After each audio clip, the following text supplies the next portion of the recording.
Objection sustained. The Terran delegation will wait until recognized. High Executor Zal Vernek's voice cracked through the high chamber, slicing the tense air like an executioner's blade. Every syllable echoed against the vast, columned walls of the Galactic Council Hall, amplified not by tech, but by centuries of design, meant to command submission. Even the acoustics obeyed the ancient hierarchy. A hush fell. Dozens of representatives from across the galaxy turned their eyes, antennae, or ocular nodes, toward the Terran delegation, seated in the lowest tier of the Crescent Amphitheater, far from the central dais where power resided.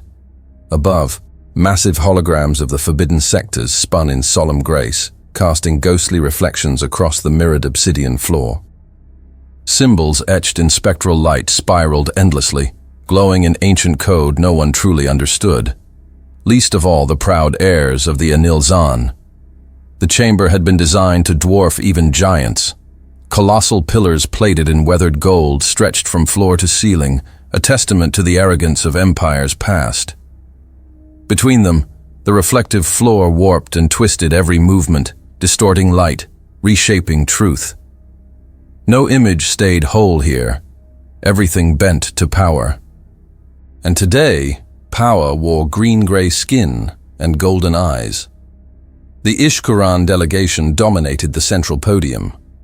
High Executive Vernek stood tallest among them, his towering, sinewy frame wrapped in layered ceremonial robes of deep crimson and black, embroidered with faded gold sigils. The ornate symbols crawled down his sleeves like parasites, desperate to reclaim lost authority. His flesh, textured like cracked bark, twitched as he smirked, revealing a mouth full of uneven ivory blades. "The humans," Vernek declared, dragging the word like an insult, "come before this council with empty hands and hollow words. They seek access to the sacred ruins of the Anil Zan, as if possession of ambition alone makes them worthy." A ripple of laughter moved across the chamber. From the far balconies, the Veltraxi, skeletal mollusks encased in translucent armor, clicked their fronds together in amusement.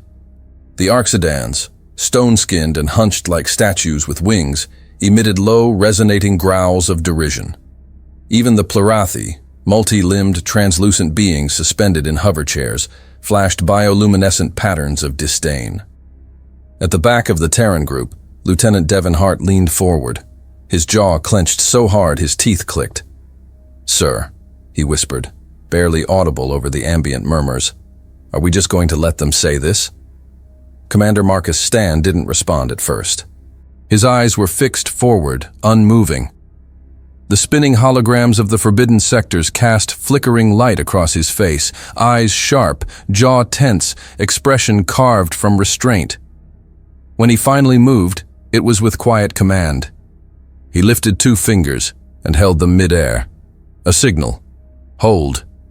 Hart sat back, shoulders tight with contained fury. Stan's gaze remained on the Ishkuran. He'd spent years preparing for this moment, not in war rooms, but in catacombs of language, beneath the weight of forgotten syntax and impossible phonetics. Every insult hurled in this chamber only sharpened his focus. He didn't need to reply. Not yet. Vernek turned, signaling his aides. 2 Ishkuran stepped forward, each bearing a floating scroll of gold-etched light, its text dancing mid-air in ancient syntax meant to impress, not inform. The motion was performative, transparent. A ritual to mask insecurity. The scroll unfurled, symbols twisting into shape. A formal proposal to bar Terrans from any sanctioned exploration of the forbidden sectors. A final nail in the diplomatic coffin. Second voice, Thurek Karn, spoke next. Shorter than Vernek, but equally adorned in his decaying regalia. His green-gray skin bore patches of faded scale, and one eye flickered slightly, a false implant malfunctioning. "Let the record state," Karn announced, "that the humans' petition to be recognized as a lineage-bearing race has failed review. Their linguistic claims are circumstantial, their archaeological evidence speculative, their presence here tolerated only by grace." His voice dripped with contempt. We vote today not to punish them, but to preserve the sanctity of our legacy. The forbidden sectors are not playpens for upstart species. Murmurs of agreement swept through the delegations. Some representatives activated their input panels early, ready to cast votes without further discussion. Another voice rang out, this one from the Quori, a species of crystalline entities who communicated through harmonic pulses. Their envoy translated via a hovering AI drone. The Terrans offer nothing of continuity. Their evolution is divergent, their culture primitive. Why should we waste cycles on echoes? More laughter. The chamber now felt colder. Not physically, but in its tone. An environment engineered to suffocate dissent under layers of mockery and ceremony. It was a slow, professional strangulation of Earth's aspirations, and everyone knew it. Marcus' stand shifted slightly. No grand gesture, just a recalibration of posture, legs uncrossing, spine straightening. The officers beside him noticed. From across the chamber, Ambassador Jonathan Trask met Stan's gaze. Trask, the diplomat assigned to accompany the delegation, but very much not in control today. He gave a faint, almost imperceptible nod. The chain of authority was clear. The mockery intensified. Another Ishkaran, a bloated elder with rust-colored robes that dragged behind him like decaying roots, took the floor. His voice was raspy and broken with age, but his words still struck with venom. Your kind, he sneered, was born screaming beneath open sky, throwing stones at thunder. And now you ask to walk the roads of gods? The irony writes itself. One of the Veltraxi waved a tendril in agreement. Let them return to their caves. The sectors are not for mammals. Marcus didn't flinch. His breathing remained steady. But inside, the pieces aligned. The laughter, the disdain, the opportunity. They thought this was a plea for permission. They had no idea what they'd already lost. Across the table, Colonel Aidan Grant leaned slightly toward Stan, keeping his voice barely above a breath. Clock's ticking, Commander. Stan's response was a whisper that barely moved his lips. Let them finish. The scrolls were beginning their final descent. A vote would be called within minutes, symbols locked into place, authoritative, ceremonial. The council seal began to imprint across the proposal, and still, Stan waited. The last insult came from a delegate of the Cyrex, a spindly species with glassy exoskeletons and branching, fern-like antennae. Humans learn quickly, yes, but rats learn too, when caged and desperate. That one sparked genuine applause. The chamber trembled with smug satisfaction. Stan exhaled once through his nose, not a laugh, not a sigh, a release. And then, still silent, still methodical, he reached beneath the table and slid his fingers across the seal of the case affixed to his thigh. The locking mechanism clicked open with a low chime. No one heard it over the noise, but Hart noticed. So did Grant. So did the old Ishkaran Vernick, who paused mid-sentence as Stan finally stood. No command had been given. No request for the floor. No permission granted. Marcus Stan rose anyway, quietly, calmly, deliberately. The chamber didn't go silent immediately, but it slowed. Motion shifted, heads turned, eyes narrowed. Vernick scoffed. The ape stands, perhaps to beat its chest. Another round of laughter. Stan said nothing, not yet. But when his eyes rose to the center of the ceiling, at the great hologram above, where Sector Z Theta 19 spun like a dormant relic, his focus was absolute.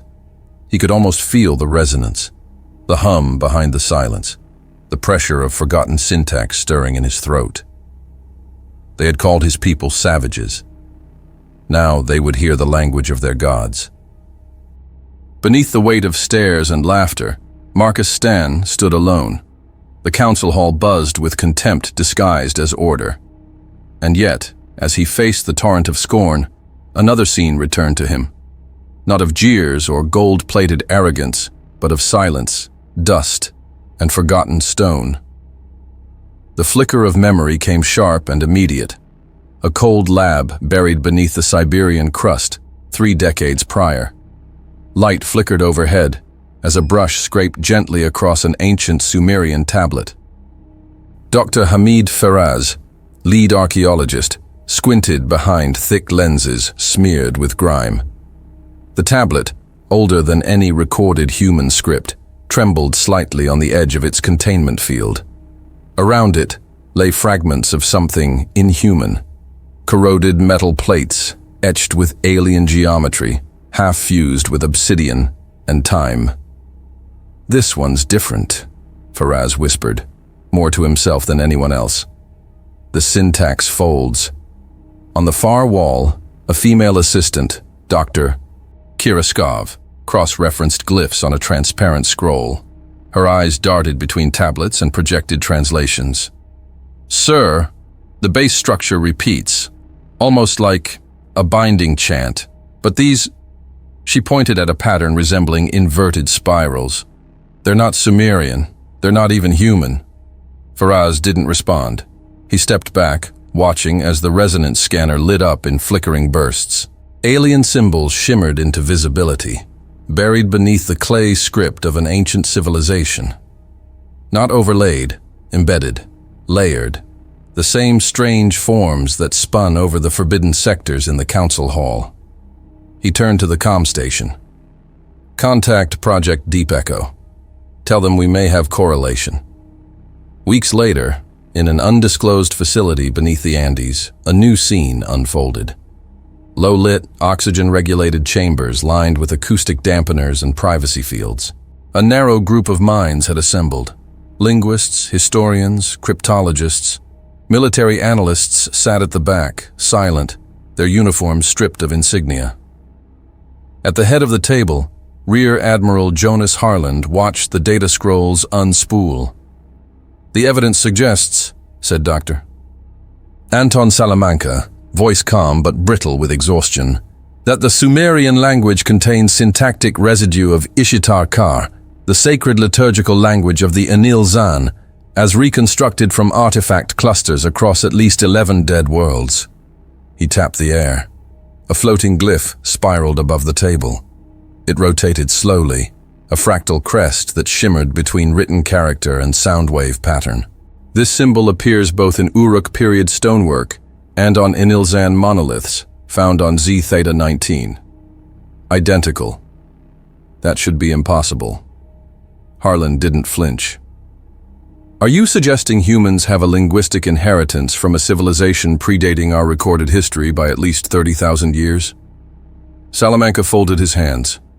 "I'm suggesting our history is a residue of theirs, a residue they left behind, on purpose." Silence gripped the room. "No one will believe this," said Colonel Nathan Bragg. His face was hard-lined, blunt, untouched by wonder. "Unless we show them something they can't ignore." "We intend to," Salamanca replied, and nodded toward the adjacent chamber. A man sat within, shirt soaked in sweat, muscles coiled with tension. His throat moved with controlled effort as he repeated guttural syllables, each one scraping raw against human anatomy. Marcus Stan. The room was circular, padded with smart foam and acoustic insulation. Microphones recorded from dozens of angles as Marcus repeated the same sequence for the 5th time. Every sound vibrated wrong in the air, not distorted, but foreign. Words not made for human mouths. "Intar, Meshtaka, Ajenkal." His jaw twitched. Blood dotted his lower lip. His voice rasped and cracked. Yet he pressed on, one syllable at a time. Outside the chamber, linguist Marlo Dent checked the pulse readings. Heart rate spiking. "We need a pause." "No," said Harland. "Let him finish the chain." Inside, Marcus didn't pause. His brow was drenched, but his spine held straight. He didn't speak the words like a scholar. He recited them like a soldier performing a final drill. Each repetition brought more structure, rhythm, resonance, until the final word fell like a stone. Naktul Zen. For a moment, the chamber's lights flickered. No one spoke. It took 6 more years before the linguistic skeleton of Ishitar-Kar was fully reconstructed. Not a perfect language, but a working ritualistic core. Enough to trigger reactions in ancient artifacts. Enough to be dangerous. And someone had to speak it. The decision wasn't made by vote. It didn't need to be. Marcus Stan had been there from the beginning. The first to train his vocal cords. The first to endure the necessary augmentations for throat resilience and memory recall. He wasn't the best linguist, or the highest-ranking officer. But he was the only one who refused to fail. "He doesn't just repeat the sounds," Dr. Skov once said to Harland, watching through a security feed. "He believes them." The title came later, Bearer of the Right. It wasn't a rank. It was a vow, one that could not be broken, one that no translation could fully carry. The Terran High Command understood the risk. A single misstep in the council chamber could be perceived as blasphemy, or fraud, or worse, an act of war. But they had one chance, one voice. In the final year of preparation, Marcus stood alone beneath a low-lit dome on the lunar base of Tycho Prime, facing an obsidian orb suspended in magnetic cradle. The orb wasn't human. Recovered from a derelict moon station in the Karask belt, it pulsed faintly whenever the ancient words were spoken. Not always. Only when spoken right. Marcus stood still, jaw set, eyes closed. Around him, a team of 5 recorded every variable. Breath intake, tone shifts, micro-adjustments in cadence. His voice moved through the language like a man crossing a minefield. No room for error. Ishtan. Velzur. Kameltoth. The orb vibrated, faint but measurable. Marcus opened his eyes. "I can feel it now," he said, more to himself than anyone. "It's not just sound. It's memory." Salamanca, watching from the console, didn't answer. He didn't need to. The connection had been made, and soon the galaxy would hear it. A tremor in the air, a ripple just beneath the noise. Marcus Stan rose. No authorization, no protocol, no command from the chair. Just one man standing against a tide of species, convinced of their superiority. Murmurs shot across the chamber like electric current. Delegates turned. Conversations died mid-sentence. The Veltraxi froze mid-gesture, their frond-like limbs retracting in twitchy confusion. A low, sharp tone from the Arxidon envoy signaled attention, 6 eyes blinking in unsynchronized rhythm. From the central podium, High Executor Zal Vernek's eyes narrowed to slits. The mockery on his face vanished, replaced by something sharper. Calculation. Alarm. "Terran delegate," he barked, voice reverberating through the massive dome. "You are not recognized to speak." Marcus ignored him. He stepped down from the Terran dais, each footfall deliberate on the reflective floor. The vast chamber distorted his image with each step, making him stretch and bend like a myth unraveling. Second voice. Thurek Khan moved to intercept diplomatically. "Commander Stan, this is a breach of..." The first word hit the air like a thunderclap. "Aztur Varish Kaldrenaizar." It was guttural, resonant, built from tonal layers no modern species used. Too coarse for comfort, too old for translation. The syllables struck the room with weight. Not volume. Pressure. The council fell still. Marcus's voice didn't rise, but it expanded. The chamber seemed to absorb it, amplify it. Each phrase shimmered with acoustic distortion, not mechanical, but environmental, as though the very structure of the hall remembered the sound. Karul Shem Vata, Ishtar Vel Shunaktor. Across the amphitheater, the Ishkaran delegates visibly recoiled. Their wide robes, once regal in their heavy, archaic embroidery, quivered around them, reacting to the vibration in the air. Vernek staggered back a step, his eyes now wide, lips slightly parted in disbelief. Karn's voice cracked as he attempted to interrupt, but the words caught in his throat. "No, no, this is forbidden, that tongue." Kelmesha Duhnarak, Vezun Torhal. a crescendo in the language. More rhythmic now, pulsing. The ritual wasn't just words. It was alignment, memory, geometry, and sound. Around the perimeter of the council chamber, hidden microphones and ambient security sensors recorded every syllable. Within moments, uplinks to the wider galactic network were triggered automatically. The hall's security AI, long dormant during council sessions, flagged the vocal pattern as a code. But no defense system activated. They recognized it. They obeyed it. Marcus took 3 steps forward toward the raised central platform. His hands never reached for a weapon, yet every delegate looked as if he might draw a blade from air. Behind him, the Terran delegation sat frozen, Lieutenant Hart's mouth slightly open, Colonel Grant breathing through his nose, jaw clenched tight. Only Ambassador Trask moved, lifting his eyes toward the glowing glyphs above. A flicker of awe and fear. The next words from Marcus emerged slower, more deliberate. Each one carved through the silence like ancient chisel marks on stone. Naktalun, Keshidor Varesh Dai. The final syllables reverberated across the chamber. A low hum built beneath the floor, almost imperceptible at first. Then deeper. A frequency too low for many to hear, but every Ishkaran felt it. Vernek's robes rippled as if caught in a current. He stumbled back, his fingers curling involuntarily. This cannot be. A scream burst from one of the Ishkaran aides, a younger male who dropped to his knees, clutching his head, eyes wide in ancestral terror. His mouth moved in silence, but one word shaped his lips over and over. Anu. From the Veltraxi section, Delegate Chereskven leaned forward, his translucent body flickering under his own bioluminescence. What language is that? Our archives don't have it. It's not recorded. Because it was erased, muttered a Tolarek warrior priest, antennae twitching. Purged. We were told the Anilzan never left instructions. Marcus turned slowly, meeting the eyes of every race assembled. He didn't speak now, not to them, not in galactic common. He was still mid-ritual, voice low but precise, the tempo unchanged. A new pulse of energy flickered from the center of the room. Sensors began reacting in the ceiling, subtle at first, data nodes blinking erratically, light fixtures dimming then returning. Marcus's expression remained firm, not blank, focused.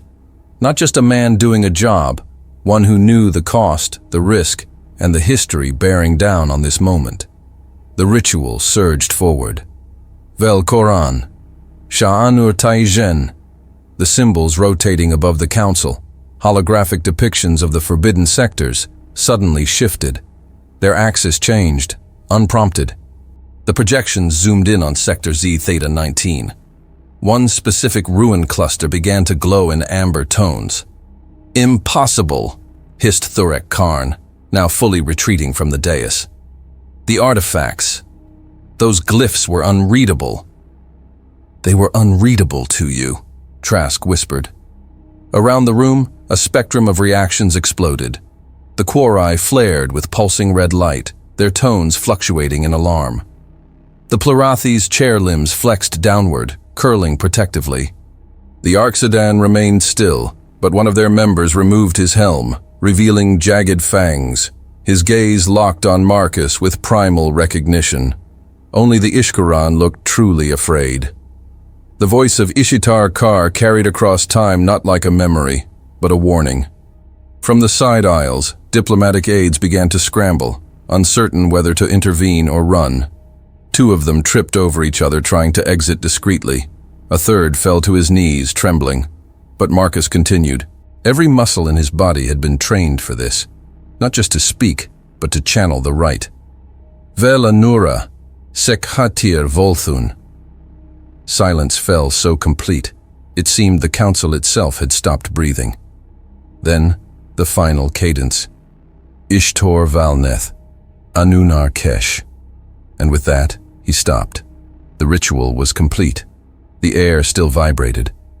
Marcus Stan lowered his arms slowly, eyes scanning the chamber.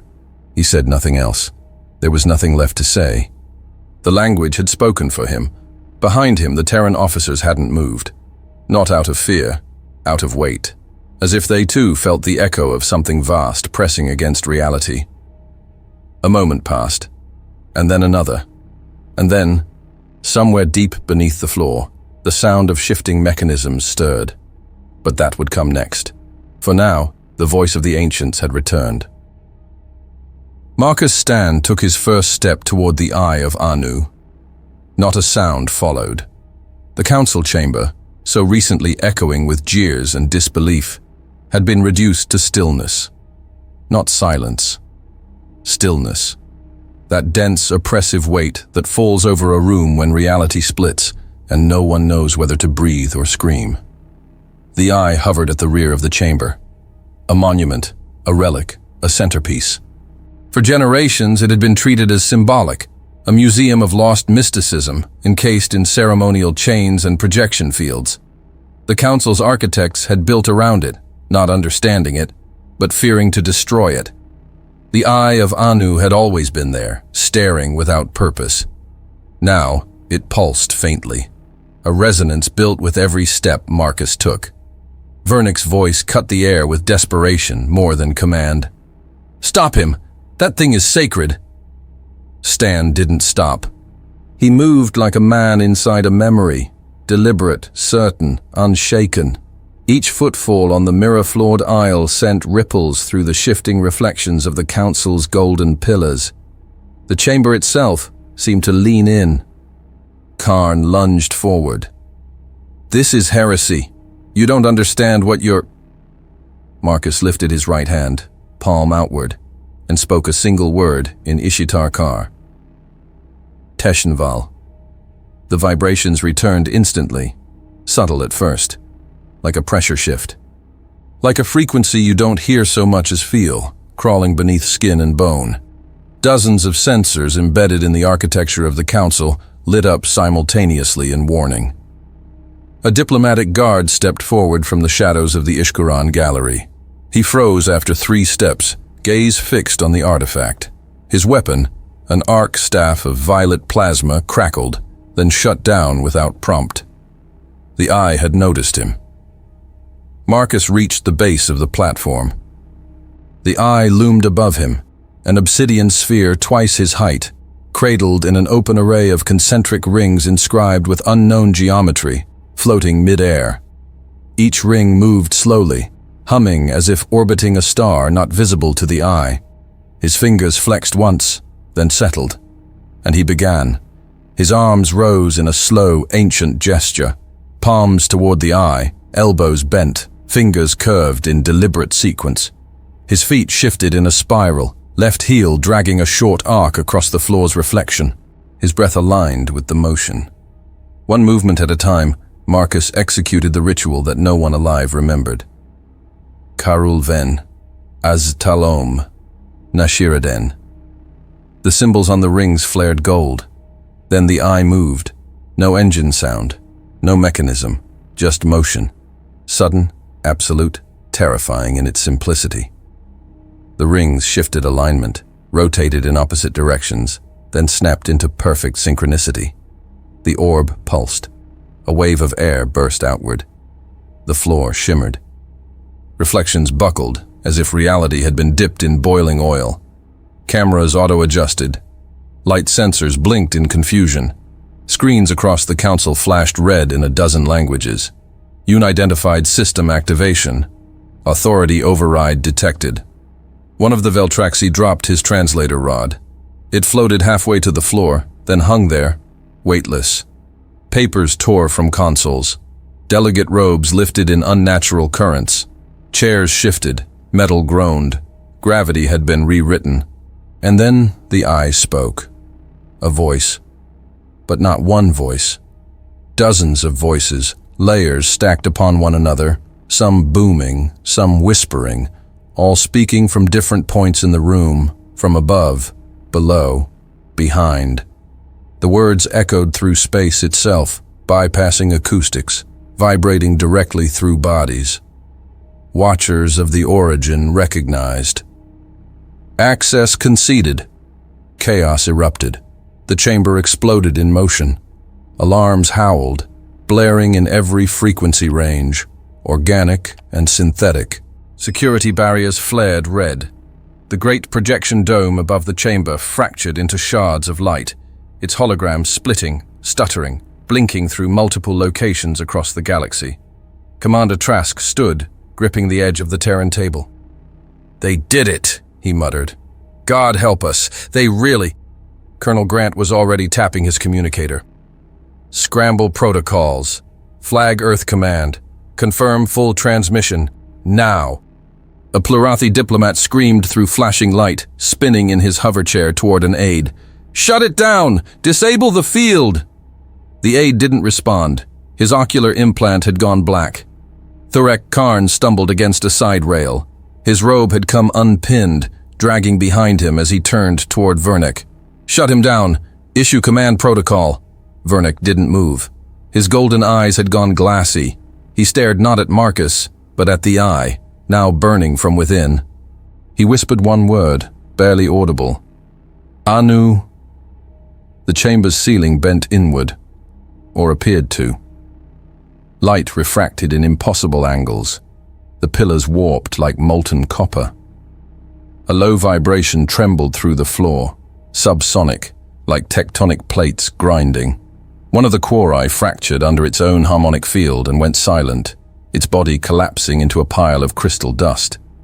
And yet, in the center of it all, Marcus Stan stood unmoved. His arms remained lifted, the ritual complete. His chest rose and fell with shallow breath. His eyes were open, not wide with shock, but with weight. The kind of eyes that held too much and gave away nothing. He knew what he had just done. He knew what it cost. Behind him, Lieutenant Hart crouched behind the Terran bench, shielding a diplomatic assistant. "He's not stopping it," he said. Trask didn't look away from the eye. No, he started it. The eye now hovered higher, the rings accelerating, their gold light bleeding into white-blue arcs. Space around it folded subtly, like a lens flexing in slow motion. Suddenly, impact. The eye dropped, then rose violently, floating above the center dais like a god ascending a throne. Sparks danced across the floor. Lights failed. Air shimmered in patches, turning solid, then fluid, then air again, and then silence again. The eye settled. The rings slowed. Its center dimmed. Only the afterimages remained. Marcus finally lowered his arms. A slow breath out. His eyes, wet but not broken, closed briefly. The chamber behind him still burned red from alarm strobes. Ishkuran robes twisted in grotesque flashes of crimson light. Delegates shouted over one another. Emergency overrides triggered. Systems rebooted. None of it mattered. The eye of Anu had awakened, and it had spoken one truth. The humans were not visitors. They were heirs. High Executor Vernek shouted, but nothing came out. His mouth moved, his throat strained, but his voice betrayed him, strangled under the weight of everything that had just unfolded. His golden eyes darted wildly as if searching for a lever to pull, a protocol to invoke, a way to undo what had been made undeniable. The eye of Anu, no longer dormant, no longer symbolic, hovered silently above the dais, the air around it humming with static charge and invisible geometry. The concentric rings had stopped rotating, but their glow remained, steady, patient, watching. From across the council chamber, Thurek Karn slammed his palm against his console. "Override the record. Nullify the activation. This is unauthorized interaction with a relic." The console denied him. A sharp tone buzzed. On the display, a message flickered in 4 galactic scripts. Primary authority confirmed. Origin watchers. Karn stared. His mouth twitched once, then again. He stepped back slowly, his ceremonial robes brushing the floor like torn curtains. Across the amphitheater, the shift was instant. Delegates who had mocked moments ago now sat in silence or leaned toward their aides with hushed urgency. Conversations bloomed quietly between species that had barely acknowledged human presence until now. From the upper gallery, Rovan Deln, the Tolaric trade commander, his armored mandibles twitching, spoke quietly to his second-in-command, his thick chitin-clad fingers pointing subtly toward the Terran delegation. Contact protocol. Open lines. Begin informal approach. A trio of Veltraxi analysts adjusted their biometric folds, eyes narrowing with new calculation, their head fronds lit in cautious green, an invitation gesture rarely offered outside direct treaties. Even the Plurathi, slow to engage, began pulsing color codes of curiosity, their hover chambers rotating ever so slightly toward the humans. The center of the council, once a stage for accusation, now revolved around a single question that none dared speak aloud. How long have the humans known? Marcus Stan remained still. He hadn't moved since completing the ritual. His arms rested loosely at his sides, shoulders square, breath steady. The flare of light from the eye still burned faintly on his cheekbones, like the afterglow of a battlefield. Behind him, Colonel Grant tilted his head toward Trask. That vote's not going to wait much longer. Trask nodded, voice low. No, and it doesn't need to. The Terran diplomatic terminal lit green. Ambassador Trask pressed the activation node. Earth delegation formally calls for immediate vote on Treaty Proposal 7-C, exploration rights of the Forbidden Sectors under Terran designation as recognized origin watchers. No challenge came, no procedural delay. The council moderator, a thin, featherless avian from the Jorun Concord, spoke without emotion. Motion acknowledged. Vote will commence now. Columns of holographic light rose above each delegation. Dozens of symbols shimmered in quick succession. Confirmation marks, abstentions, a few flashing red for opposition, but far fewer than before. The Ishkuran vote blazed in defiance, but they were now a minority, surrounded by cautious allies and newly intrigued rivals. The central glyph spun once, recalibrated, and displayed a full-spectrum vote result. Proposal 7C passed. Marcus didn't react, but those behind him did. Hart's lips parted slightly, then pressed shut again, breath caught halfway between relief and disbelief. Grant exhaled through his nose, the ghost of a grin twitching at the edge of his mouth. Trask simply nodded once, expression unreadable. The Terrans had just claimed preferential access to the most sacred, most dangerous regions of space. The forgotten sectors were no longer forbidden. They were open to Earth. An Ishkuran aide shouted something incoherent and slammed his fists against a panel, its surface now dark, unresponsive. He fell back into his seat, robe tangled, a cracked gold pendant clattering across the floor. Vernek watched it spin, then lifted his head toward Marcus. You don't know what you've done," he growled. Marcus finally looked at him. His voice was calm. "I don't think you do either." And with that he turned. No salutes, no declarations, no raised banners, just movement. He stepped down from the Eyes platform and passed through the center aisle, the Terran delegation falling into formation behind him without a word. Officers, diplomats, aides, all in sync, all aware that nothing they said now could carry more weight than the moment already had. As they approached the chamber exit, Marcus glanced up. The ceiling projections had returned, but they were no longer stable. Each hologram now flickered with new data, displaying remote sensor feeds across the galaxy. Redacted maps began filling with golden pulses. Coordinates long thought inert now shimmered with real-time readings. In a dozen distant systems, dead Inilzan structures began to react. Subspace tremors, cryptic code bursts, radiation anomalies. Something massive had awakened, and the galaxy was watching it happen live. Trask slowed for half a step beside Marcus. "They're going to scramble fleets," he muttered. "Try to get ahead of it." "They're too late," Marcus replied. His voice held no pride, just certainty. "They're still trying to catch up to a language. We've already started speaking to the machines." They reached the exit. As the heavy gates of the council hall parted, a blast of cooler air washed over them, sterile, recycled, sharp with ionization. Security drones retracted along the ceiling, making way for the departing delegation. Marcus paused just inside the threshold. His gaze returned to the chamber one final time. Inside, nothing had returned to order. The Ishkaran clung to collapsing postures. The Tohalarik and Veltraxi watched silently, calculations rewriting in real time. The eye still floated at the center, patient, quiet now, but active. Alive. A new equilibrium had been established, and it tilted toward Earth. Marcus stepped into the corridor. The doors closed behind them. The first anomaly registered 22 minutes after Marcus Stan stepped out of the council chamber.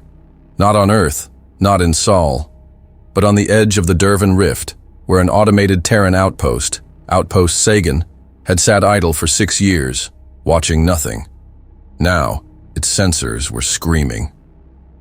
The station commander, Captain Ronan Hook, stood in the dim command core, arms crossed as holograms flickered around him. Thin lines of data fed into the main console, shifting faster than his systems could translate. The AI tried, twice, but failed to assign classification. "This isn't background noise," he muttered. "That's a signature."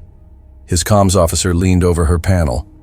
"Confirmed, sir. Multiple sensor types. Subspace lattice response, matching nothing in Coalition archives."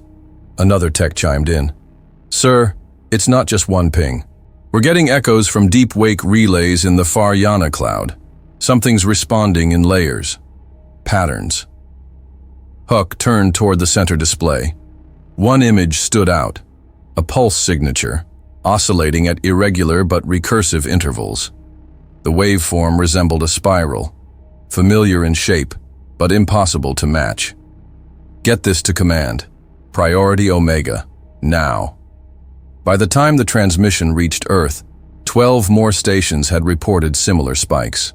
From the orbit of barren moons, from derelict ringworlds, from black site archaeological vaults that hadn't detected a fluctuation in decades. On Earth, the atmosphere was different. Not panic, tension, precision. The calm before something irrevocable.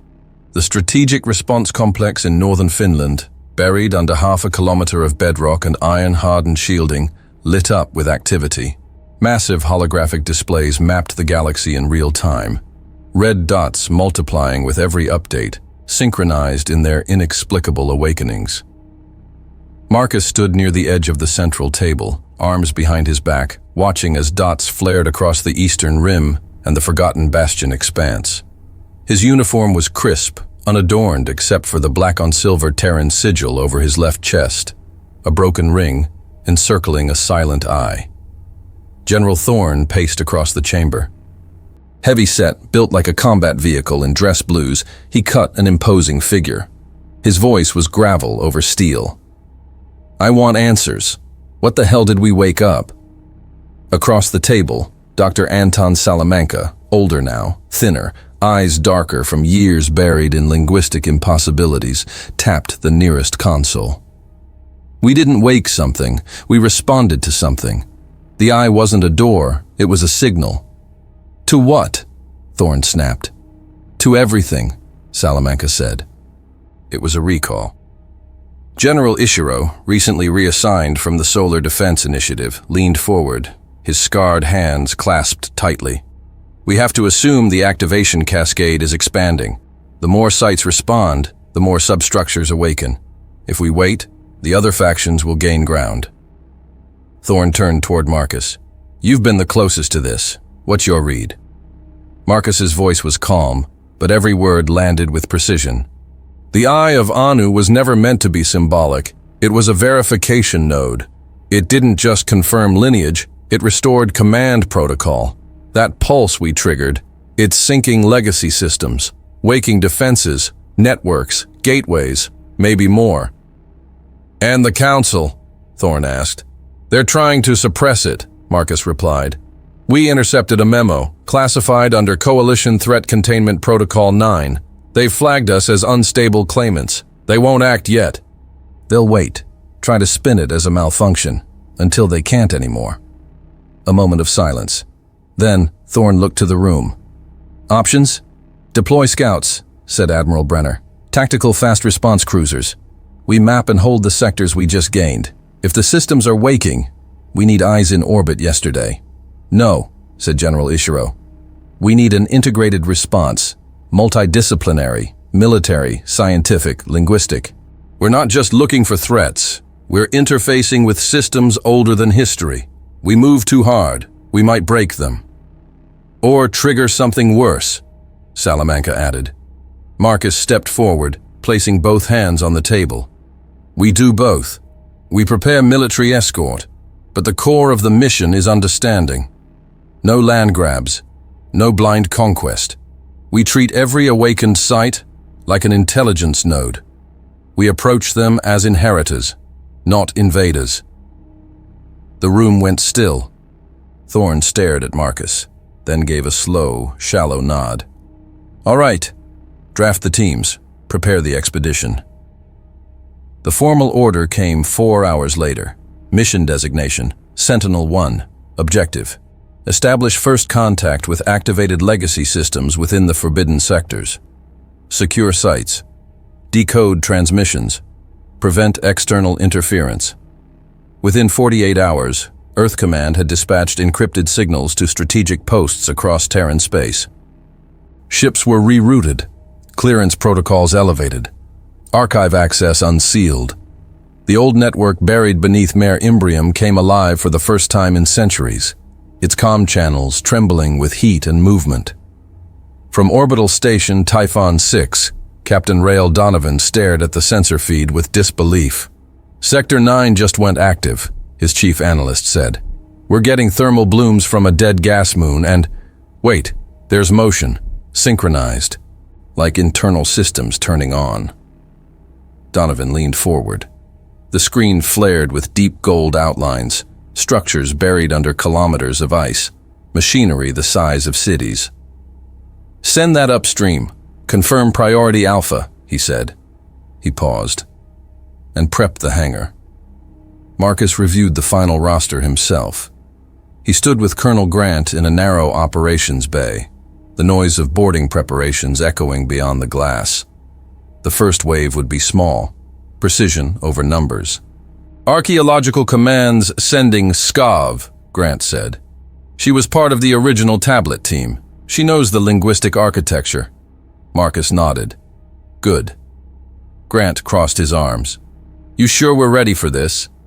"No," Marcus said. "But ready or not, we're the only ones who can."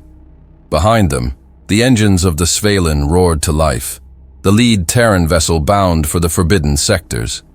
Sleek, reinforced with hybrid plating reverse-engineered from salvaged Anilzan alloys, designed for war, outfitted for discovery.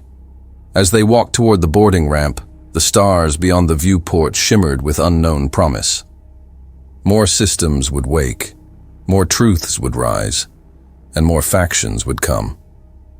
But the humans were already in motion, and this time they weren't asking permission. The launch window opened at 0300 hours. Marcus Stan stood alone in the observation chamber of the Svalin, helmet in hand, watching as the stars outside aligned with the ship's calculated trajectory.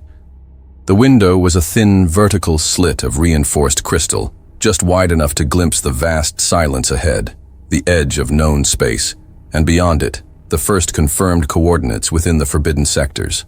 No guards, no ceremony, just a man, a mission, and a map full of ghosts. Behind him, footsteps approached. Colonel Aidan Grant, tall and broad-shouldered in a hardened exo-compression suit, stopped at his side without a word. He looked out into the black. "It's strange," Grant muttered. "Never thought we'd be the ones opening the door." "We were never outside it," Marcus said. "We just forgot we had the key." 2 decks below, final launch procedures echoed through the hull.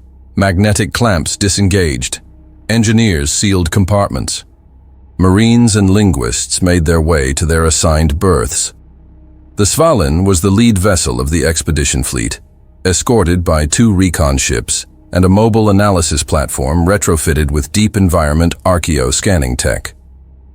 The mission wasn't war, but no one had ruled it out. Marcus turned from the window. Time to move. The launch corridor hissed with pressure equalization.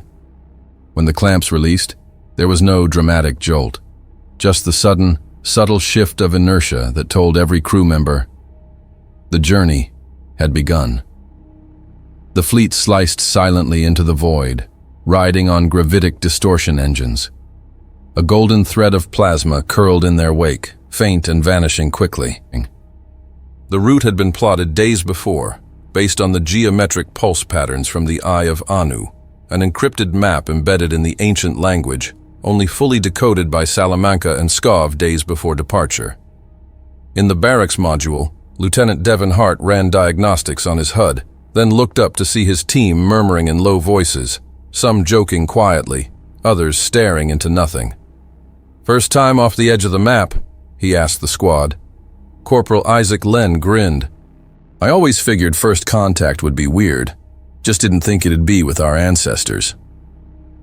Further down the corridor, Dr. Kira Skov leaned over a suspended tablet cluster, syncing her last linguistic packages with the central archive.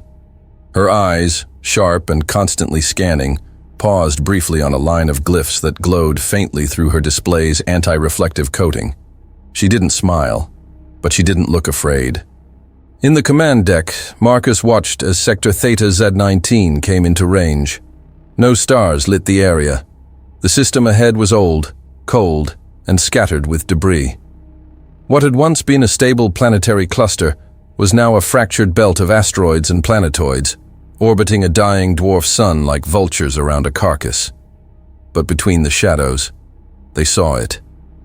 "Station hull detected," said Ensign Madsen. "Multiple contacts. Camouflaged structure inside primary asteroid cluster. The visual feed rendered slowly. A sharp-edged orbital facility, wedged deep within an ice-coated asteroid belt. The design didn't match any known alien architecture. It was elegant, angular, and nearly invisible from standard scans. Only the ancient resonance signal exposed it. Marcus nodded. "Bring us in slow. No aggressive posture." The Svalin drifted into proximity, the hull's ambient shields adjusting for dust impacts. As the distance closed, the structure became clearer, an orbital installation built in spirals, with nodes of dormant energy clustered at regular intervals. "Looks like a data lattice," Skov said over comms. "Possibly semi-organic. The outer rings aren't just structural. They're layered with linguistic banding. This isn't a station. It's a beacon archive." Grant turned from the console. "Still active?" "Not broadcasting," Skov said, "but it's listening." They deployed a drone. The moment it entered the outer field, the beacon pulsed. The ripple washed through the asteroid belt, displacing dust and magnetic debris. One of the nearby rocks, long thought inert, rotated slowly and revealed a hatch, molecular seams forming a pattern identical to the symbol Marcus had spoken at the end of the ritual. He closed his eyes for a second, then keyed the command. "Boarding Team 1, let's go." Inside, the walls were alive, not with movement, but with intention. Carved channels pulsed with a dim gold light, leading the humans through corridors where the walls reacted subtly to breath and sound. It wasn't technology in the way they understood it. It was something designed to sense them. Skov approached one of the larger conduits, fingers hovering just inches away. It's language. The walls are communicating through syntax we haven't fully decoded yet. Hart passed a tall central chamber and stopped cold. Commander." Marcus stepped in behind him.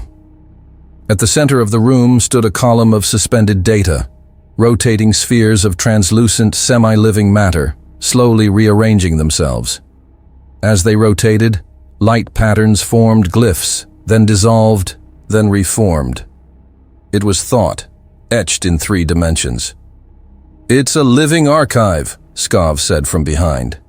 "Processing our presence. I think it remembers the ritual." Marcus watched silently. Then, in the far end of the chamber, a vault opened. Inside was something unexpected. A weapon, or at least something that resembled one. It was massive, built into the frame of the station itself, wires of pulsing blue-white light feeding into its base. But there were no triggers, no interface, just an inscription. Skov translated aloud. "Only the blood of inheritance may command the silence of worlds." Grant's eyes narrowed. That sounds like a failsafe, or a planetary-class weapon. Marcus looked at the structure, then back at the archive. This isn't just a vault. It's a threshold, and it's waiting. In the following days, 3 more sites were discovered, one embedded beneath the surface of a dead moon, housing crystalline databanks still active, pulsing with coded memories. Another hidden in a hollowed-out planetoid, home to a biomechanical consciousness that appeared to dream in pulses and heat maps, reacting to human thought.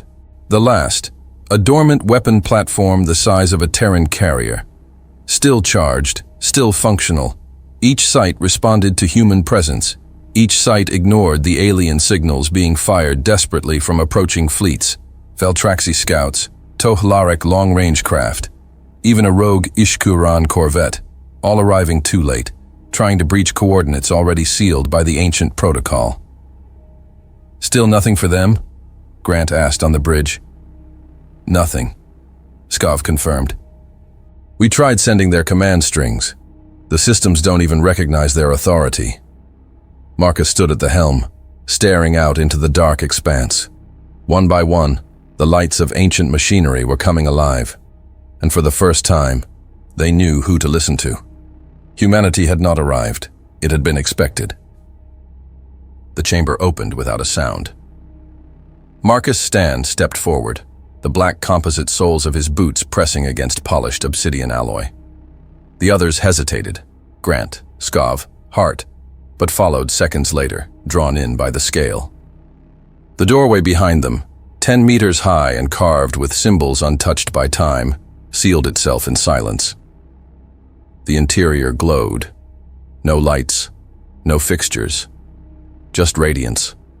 Pale gold, not cast from a source, but emanating from the very walls.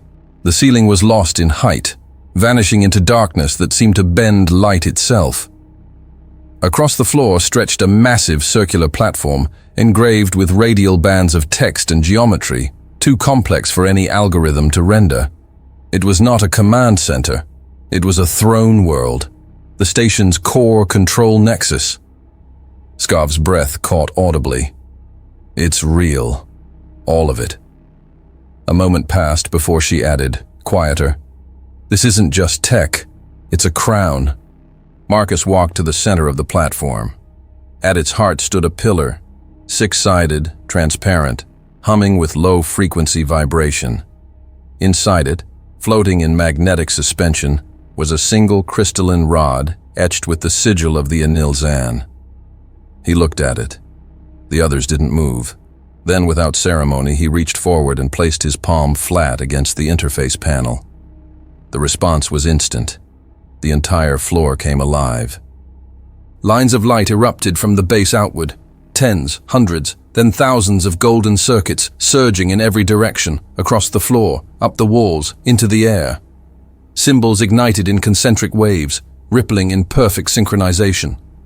The pillar in front of him rose, extending upward like a monolith from a forgotten era.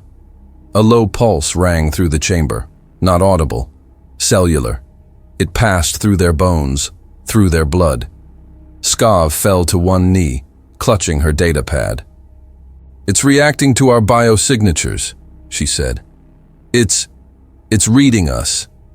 Hart stepped closer to Marcus. "This doesn't feel like a response. It feels like recognition." Marcus didn't answer. He watched as the air above the pillar shimmered, and a holographic sequence flared to life. Not symbols, not commands. Code. Organic, flowing, recursive. DNA. Human DNA. On-screen, strands unraveled and duplicated. Double helixes highlighted in gold. Along their rungs, Glyphs from Ishtar mapped in perfect synchronicity with human genomic markers. Then another sequence appeared. Alien. Ancient. Enilzan. They were not separate. They were layered, deliberately. Salamanca's voice cracked through comms from the remote science ship. You're looking at something no other species has ever seen. Genetic convergence, but not evolutionary. It's engineered. We weren't just visited. We were constructed, aligned. Skov stood slowly. This is the inheritance, not power, identity. From the upper tiers of the chamber, great engines stirred. Marcus looked up and saw them, massive rings rotating along the ceiling, each as large as a planetary orbital array. The control room wasn't isolated. It was the heart of a superstructure that extended beyond the moon they stood on. What they had discovered was only the surface layer. The true system had been buried beneath it. As the core aligned, the central pillar pulsed once more, and a circular console unfolded before Marcus, part projection, part matter. 6 hand-shaped depressions appeared. He placed his right hand into the center. The console accepted him, without resistance, without request. The entire station rumbled. A second pulse surged outward, this time visible, an explosion of golden light from the core chamber that burst through the ceiling and arced into the stars. It was focused, targeted, measured. Not just light, information, an ancient protocol delivered across dimensions of time and signal. The Svalin, still orbiting above, reported it first. Pulse confirmed, Madsen said, eyes wide. It's a cascade wave. We're detecting resonances. Everywhere. Dozens of Terran outposts began reporting anomalies. Monitor screens flashed gold. Symbols appeared on displays long considered defunct. Language, system status, activation codes. Across the arm of the galaxy, sleeper constructs began to stir. In the Bastion expanse, a forgotten array of subspace relays came online, broadcasting an unknown but unmistakably structured pattern. In the Kelvaris drift, a long-dead station emerged from camouflage and began rotating again, redirecting solar energy into massive dormant arrays. In the Targax fields, a derelict megastructure opened its core, revealing a data sphere older than any recorded star. None of them recognized Ishkaran command strings. None of them responded to coalition override attempts, but every one of them accepted the Terran signal.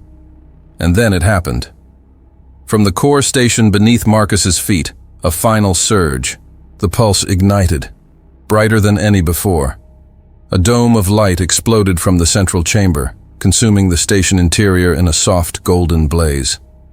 It passed through the ceiling and into orbit, expanding across the surface of the dead moon, swallowing the blackness of space. Then it kept going.